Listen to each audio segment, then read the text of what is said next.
What's up mga guys? For today's video ay magre-repair tayo nitong solar street light, ano? Let's go!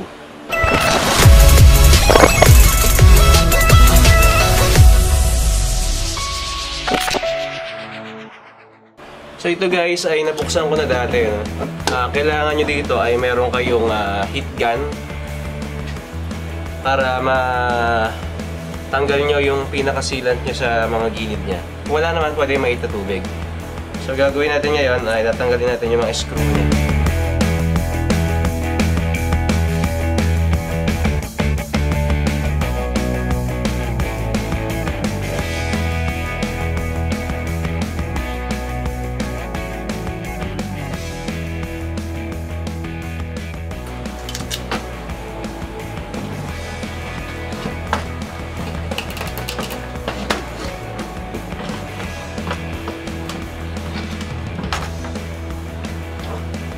So, ayan na guys yung kanyang loob, ano? At kung makikita nyo, ito yung kanyang baterya. Meron siyang... Yung model ng baterya niya ay 32650. Pakikita natin.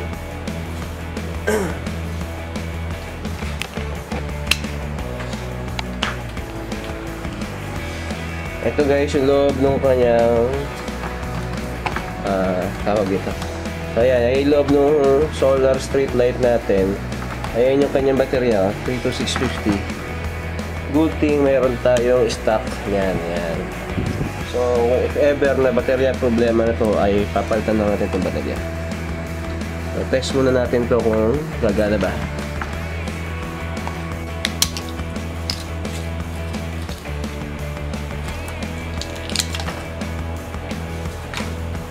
Ayan guys yung loob niya, no? Meron siyang naka ano lang siya, parallel connection. So meron tong 3.2 volts, 6 volts.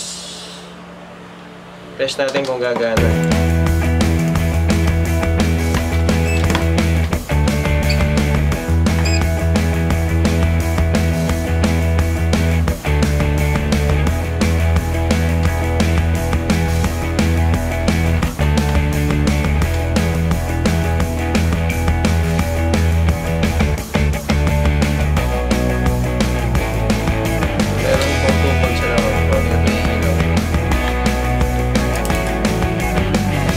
Gagawin natin guys, papalitan lang natin itong baterya, no?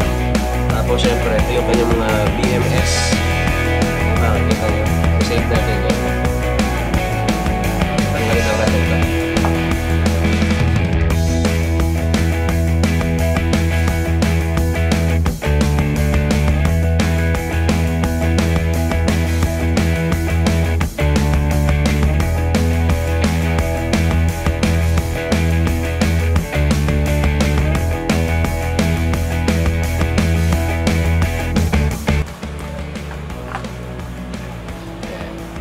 Tandaan natin yung sa gawin ng wire, yun yung kanyang positive para sa battery and then sa BMS, ito yung negative niya. Then ito naman lalagay natin ng tape para ma-secure siya.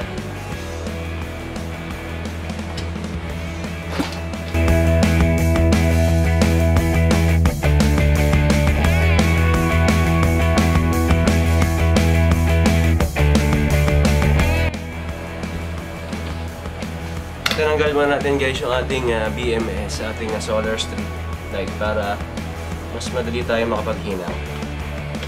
So nagawin natin, tatap lang muna natin itong dalawang positive at yung dalawang negative.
guys yung ating baterya tsaka yung kanyang BMS.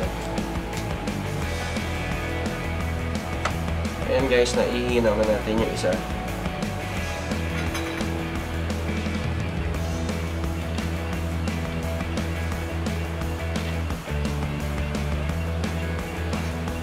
Ayan guys, ihinaw na natin yung ating baterya sa ating solar panel.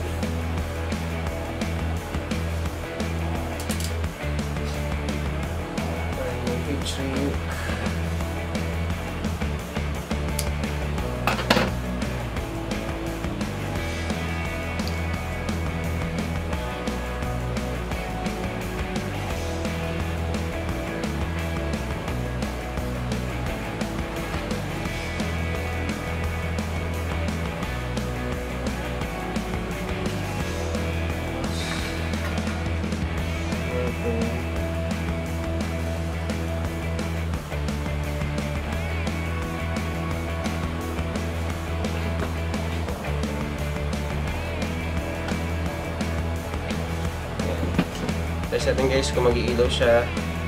Ayan, nag-ilaw na siya kung makikita nyo. So, tandaan nyo pala guys, pag gagawa kayo ito, disconnect nyo muna yung solar panel nyo para matest nyo kung gumagana yung ginawa nyo. Kasi hindi iilaw yan kapag nakasaksak sa solar panel. Kasi may nare-detect pa siyang ilaw. So, iilaw lang natin itong negative niya.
Guys, pag ibabalik nyo pala itong solar street light, maganda na zoom out natin. Ayan.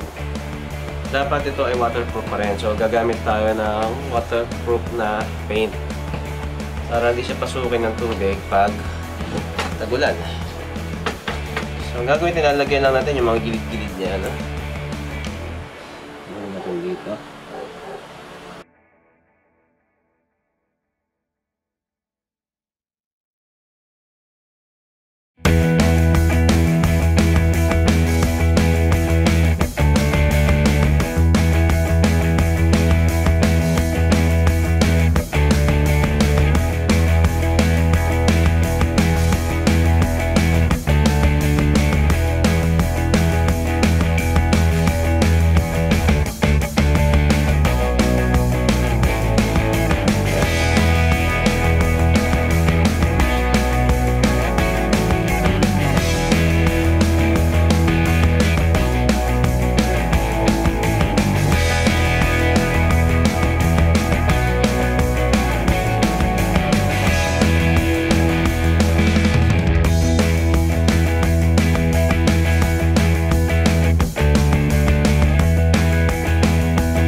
testing natin ngayon kung gumagana natin na solar street light. Ano itong ilaw to? Yun, no? So, ayan. Okay na gumagana na siya. At mas malakas na yung kanyang ilaw. So, pagka inangat natin to, mawawala ulit siya dahil mag-charge na yung kanyang solar panel. Sana guys, nagustuhan yung video natin na to at sana may natutunan kayo. Thank you for watching.